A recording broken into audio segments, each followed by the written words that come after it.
Je regarde ce paysage et j'entends des choses.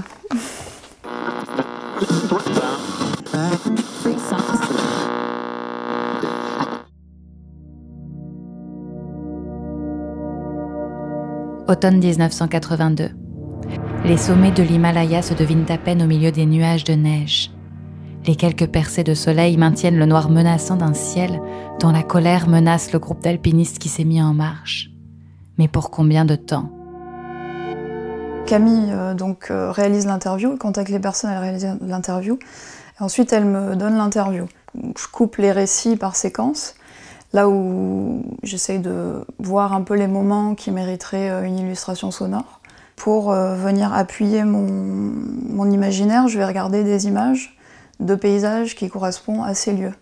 Ça, c'est ce que je fais la plupart du temps. Après, par exemple, on a eu Justine Dupont, qui est une championne de surf. Et là, pour m'inspirer, je regardais beaucoup de vidéos de surf et je composais par-dessus pour voir un peu si c'était dans l'ambiance ou quoi. Il y a aussi les fracas des vagues contre cette falaise qui fait un écho. Et quand t'es au large, des fois, wow, il y a une sacrée détonation, ça fait bizarre. Et après, l'océan lui-même, qui gronde, qui est là, il est puissant et ce sont le plus beau jour où il existe, ça c'est sûr. Tu sens qu'il y a une présence, que c'est fort, c'est intense.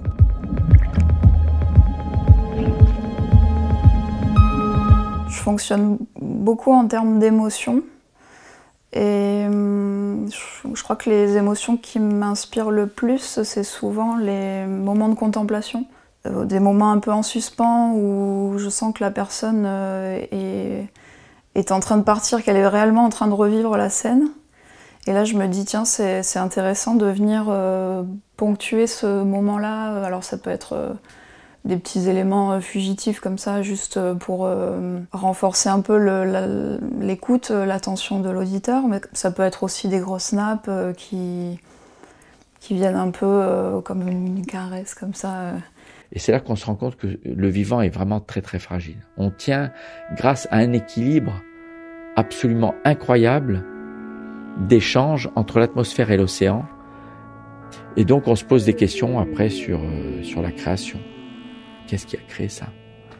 Donc c'est qui a créé la Terre ? Est-ce que c'est le hasard ? Est-ce que c'est Dieu ? On n'a pas la réponse, mais je ne me suis jamais posé la question, et mes collègues pareil, aussi fortement sur qui l'on est, pourquoi on est là, et qu'est-ce qui a fait que la Terre existe avec le vivant qu'elle abrite.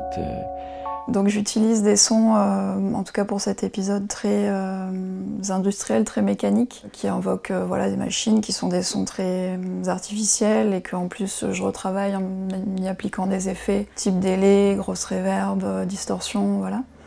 Et parfois j'utilise aussi des sons qui sont plus naturels, plus organiques, qu'on peut reconnaître à l'oreille. Même si c'est des sons naturels, j'y applique toujours des effets, d'emmener le son ailleurs, ne pas se contenter de ce qu'il est, mais aussi de ce qu'il peut suggérer en fait. Pour illustrer ça, je vais vous faire écouter un extrait de l'épisode qui s'appelle « Le silence du singe araignée ». En fait, c'est un duo de zoologistes qui sont partis à la recherche des derniers spécimens de singes araignées dans la forêt panaméenne. On anticipait, peut-être à tort, que les dégâts environnementaux n'avaient pas atteint cette zone. Et quand on pense qu'on va explorer un territoire luxuriant et qu'on est face à ça, c'est dur.